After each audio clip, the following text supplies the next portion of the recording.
Hello friends, in this video I will tell you how can you turn off your Windows firewall.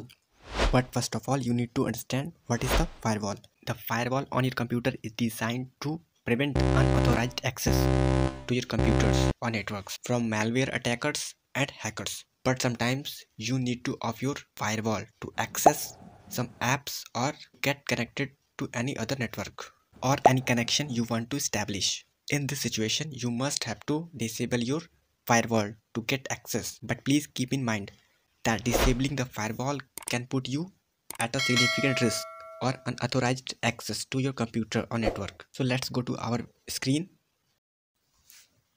First of all, click on the Start menu option. After that, click on Settings. Click on Update and Security.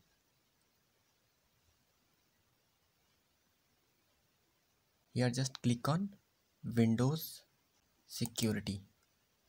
Here just click on Open Windows Security. Just wait. You can see here Firewall and Network Protection. Click on this. Domain Network.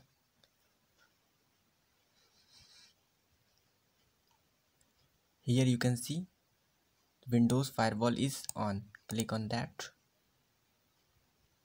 If you want to turn off, you can just click on this. You can see all the firewalls of my system are open.